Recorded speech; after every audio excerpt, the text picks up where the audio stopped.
നമസ്കാരം. ഇസ്രയേലും അമേരിക്കയും സംയുക്തമായി ഇറാനോട് നടത്തിവരുന്ന യുദ്ധത്തിന്റെ ഏറ്റവും നിർണായകമായ ഘട്ടമെന്ന് പറയുന്നത് ഇറാന്റെ പരമോന്നത നേതാവായിരുന്ന അയത്തുള്ള അലി ഖമനേയി കൊല്ലപ്പെട്ട സാഹചര്യമാണ്. അതിനുശേഷം അധികാരത്തിൽ വന്ന അദ്ദേഹത്തിന്റെ മകനായ മുജ്തബ ഖമനേയി അധികാരത്തിലെത്തി തൊട്ടടുത്ത മണിക്കൂറിൽ തന്നെ ആക്രമിക്കപ്പെടുന്ന ഒരു സാഹചര്യം ഉണ്ടാകുന്നു. ഇപ്പോൾ അദ്ദേഹം കോമയിലാണെന്നും ജീവനോടെ ഇല്ല എന്നുമുള്ള വാർത്തകളൊക്കെ പടരുന്നുണ്ട്. എന്തായാലും കഴിഞ്ഞ ദിവസം ഔദ്യോഗിക ടെലിവിഷൻ ചാനലിലൂടെ ഇസ്രായേലിനെതിരെയും അമേരിക്കയ്ക്കെതിരെയും തിരിച്ചടി ഉണ്ടാകുമെന്ന് മുജ്തബ ഖമനേയി പറയുമ്പോൾ പോലും അദ്ദേഹത്തിന്റെ മുഖമോ അദ്ദേഹത്തിന്റെ ശബ്ദമോ ഇല്ലാതെ പ്രസ്താവന എന്ന രീതിയിൽ മാത്രമാണ് ഈ തിരിച്ചടിയുടെ വാർത്തകളൊക്കെ കൊടുത്തിരുന്നത്. ഈ ഘട്ടത്തിലൊക്കെ ഉയർന്ന മറ്റൊരു പ്രധാനപ്പെട്ട വാർത്ത എന്ന് പറയുന്നത് ഇസ്രായേൽ പ്രധാനമന്ത്രിയായ 76-കാരനായ ബെഞ്ചമിൻ നെതന്യാഹു ഇറാന്റെ ആക്രമണത്തിൽ കൊല്ലപ്പെട്ടു എന്നുള്ള വാർത്തയാണ്. ഇസ്രായേൽ ഈ വിവരം ഒളിപ്പിച്ചു വെക്കുകയാണെന്നും ഇസ്രായേലിന്റെ പക്കൽ അദ്ദേഹത്തിന്റെ ഭൗതിക ശരീരമുണ്ട് എന്നും ഇറാന്റെ ആക്രമണം അത്രയധികം ഭീകരമായിരുന്നു എന്നുള്ള പ്രചരണം എക്സ് അടക്കമുള്ള പ്ലാറ്റ്ഫോമുകളിൽ വലിയ തോതിൽ പ്രചരിക്കുകയാണ്. ഇറാനിലെ ആക്രമണത്തെക്കുറിച്ച് നെതന്യാഹു സംസാരിക്കുന്ന ഒരു വീഡിയോ തെളിവാക്കിയാണ് പ്രചരണം ശക്തമായത്.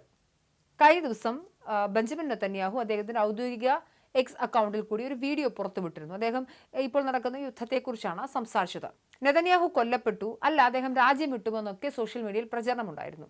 ഇറാൻ ഇസ്രായേൽ യുദ്ധം 15-ാം ദിവസത്തിലേക്ക് കടന്ന പശ്ചാത്തലത്തിൽ വെള്ളിയാഴ്ച നെതന്യാഹു ഔദ്യോഗിക എക്സ് അക്കൗണ്ടിൽ രാജ്യത്തെ അഭിസംബോധന ചെയ്യുന്ന വീഡിയോ പങ്കുവച്ചു. ഈ വീഡിയോയിൽ അദ്ദേഹം സംസാരിക്കുമ്പോൾ വലത് കൈയിൽ 6 വിരലുകളുണ്ടെന്ന് ചൂണ്ടിക്കാട്ടി ദശലക്ഷക്കണക്കിന് ആളുകൾ രംഗത്തെത്തി. പിന്നാലെ വീഡിയോയിൽ ഉള്ളത് നെതന്യാഹുവിന്റെ അപരനാണെന്ന തരത്തിൽ അഭ്യൂഹം പടർന്നു. അമേരിക്കൻ രാഷ്ട്രീയ നിരീക്ഷക കാൻഡേസ് ഓവൻസ് എവിടെയാണ് നെതന്യാഹു എന്ന് ചോദിച്ചുകൊണ്ട് രംഗത്തെത്തി. എന്തിനാണ് അദ്ദേഹത്തിന്റെ ഓഫീസ് വ്യാജ വീഡിയോകൾ പങ്കുവയ്ക്കുന്നതെന്നും അവർ ചോദിക്കുന്നുണ്ട്. വീഡിയോയിൽ നെതന്യാഹുവിന് 6 വിരലുകൾ ഉണ്ട് എന്നും പുറത്തുനിന്നത് AI ജനറേറ്റഡ് വീഡിയോ ആണെന്നുമായിരുന്നു സാമൂഹിക മാധ്യമത്തിലെ പ്രധാന ചർച്ച. നെതന്യാഹുവിന്റെ പേരിൽ പ്രചരിച്ച 6 വിരലുകളുള്ള വീഡിയോ പുറത്തു വന്നതിന് ശേഷം നെതന്യാഹുവിന്റെ കൈ ശ്രദ്ധിക്കൂ, നെതന്യാഹു ജീവനോടെ ഇല്ലേ, ജീവനോടെ ഇല്ല, നെതന്യാഹു എവിടെ എന്നിങ്ങനെയുള്ള ചോദ്യങ്ങൾ സാമൂഹിക മാധ്യമത്തിൽ നിറഞ്ഞു. ആധുനിക AI ജനറേറ്റീവ് മോഡലുകൾ പലപ്പോഴും മനുഷ്യ ശരീരത്തിലെ വിരലുകൾ കൃത്യമായി ചിത്രീകരിക്കുന്നതിൽ പരാജയപ്പെടാറുണ്ട്. AI ഗ്ലിച്ചസ് വരാറുണ്ട്. ഇതാണ് പ്രചാരകർ പ്രധാനമായും ആയുധമാക്കിയത്. ഇതിനെ തുടർന്നാണ് നെതന്യാഹുവിന്റെ ഓഫീസ് കുറച്ച് മണിക്കൂറുകൾക്ക് മുമ്പ് ഔദ്യോഗികമായി പ്രതികരിച്ചിരിക്കുന്നു. ഇത്തരത്തിൽ നെതന്യാഹുവിന്റെ പേരിൽ പ്രചരിക്കുന്നത് വ്യാജ വാർത്തയാണെന്നും ബെഞ്ചമിൻ നെതന്യാഹു സുഖമായിരിക്കുന്നുവെന്നും അദ്ദേഹത്തിന്റെ ഓഫീസ് പറയുന്നു. സാമൂഹിക മാധ്യമങ്ങളിൽ പ്രചരിക്കുന്ന വ്യാജ വാർത്തയാണെന്ന് ഇസ്രായേൽ മാധ്യമങ്ങളും റിപ്പോർട്ട് ചെയ്തിട്ടുണ്ട്. യുദ്ധകാല സാഹചര്യത്തിൽ ജനങ്ങൾക്കിടയിൽ പരിഭ്രാന്തി പടർത്താൻ ലക്ഷ്യമിട്ടുള്ള പ്രചരണമാണിതെന്നാണ് വിലയിരുത്തൽ. ഒരു പക്ഷേ പല ഘട്ടങ്ങളിലും നമ്മൾ വെരിഫൈ ചെയ്യുന്ന സമയത്ത് വീഡിയോ കംപ്രഷൻ സമയത്തോ മോഷൻ ബ്ലർ ചെയ്യുന്ന സമയത്തോ അല്ലെങ്കിൽ ഒപ്റ്റിക്കൽ ഇല്യൂഷൻ കാരണമൊക്കെ ദൃശ്യങ്ങളിൽ ഇത്തരത്തിലുള്ള മാറ്റങ്ങൾ സംഭവിക്കാം. ഇസ്രായേൽ ഇത് എന്തായാലും 6 വിരലുകളുള്ള വീഡിയോ AI ജനറേറ്റഡ് ആണെന്നും ബെഞ്ചമിൻ നെതന്യാഹു മരണപ്പെട്ടു എന്നുള്ള വാർത്തയൊക്കെ ഔദ്യോഗികമായി നിഷേധിച്ചതോടെ ഇതൊരു സൈബർ ഇൻഫർമേഷൻ വാർ എന്ന തരത്തിലാണ് ബെഞ്ചമിൻ നെതന്യാഹുവിനെ സപ്പോർട്ട് ചെയ്യുന്ന ആളുകൾ അല്ലെങ്കിൽ വിദഗ്ധരൊക്കെ പറയുന്നത്.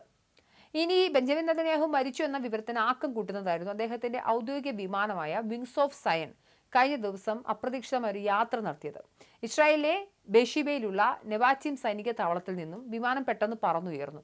ഇറാന്റെ ആക്രമണ ഭീഷണി നിലനിൽക്കുന്ന സാഹചര്യത്തിൽ ജാഗ്രത പുലർത്തേണ്ട ഒരു സമയത്ത് വളരെ പെട്ടെന്ന് മുന്നൊരുക്കങ്ങളൊന്നുമില്ലാതെ അല്ലെങ്കിൽ ഔദ്യോഗികമായ മുന്നറിയിപ്പുകളില്ലാതെ വളരെ പെട്ടെന്ന് അദ്ദേഹത്തിന്റെ ഔദ്യോഗിക വിമാനം പറന്നുയർന്നത് അന്താരാഷ്ട്ര തലത്തിൽ തന്നെ ശ്രദ്ധിക്കപ്പെട്ടു.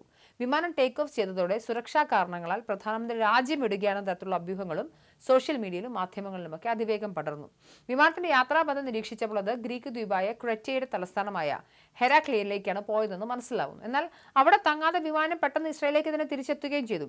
ഇത്രയും നിർണായകമായ ഒരു സാഹചര്യത്തിൽ എന്തിനാണ് ഈ വിമാനം ഇത്തരം ഒരു യാത്ര നടത്തിയതിനെ കുറിച്ചുള്ള ചില കോൺസ്പിറസി തിയറികൾ, അതായത് ഗൂഢാലോചന സിദ്ധാന്തങ്ങളൊക്കെ പുറപ്പെടുകയും ചെയ്തു. എന്നാൽ നെതന്യാഹുവിനെ സംബന്ധിച്ചുള്ള നിഗൂഢതകൾ വർദ്ധിപ്പിക്കാൻ ഈ വിമാനയാത്രയും കാരണമായി. പിന്നീട് പുറത്തുവന്ന അനൌദ്യോഗിക വിശദീകരണങ്ങൾ പ്രകാരം ഇത് വെറും ഒരു പരിശീലന പറക്കൽ, റുട്ടീൻ ട്രെയിനിങ് ഫ്ലൈറ്റ് മാത്രമായിരുന്നു എന്നാണ്.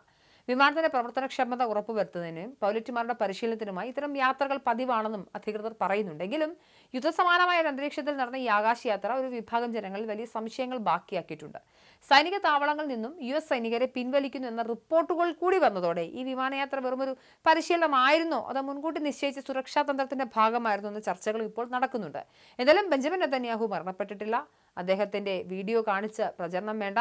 അദ്ദേഹം സുഖമായിരിക്കുന്നു എന്നുള്ളതാണ് ഏറ്റവും പ്രധാനപ്പെട്ട വിവരം.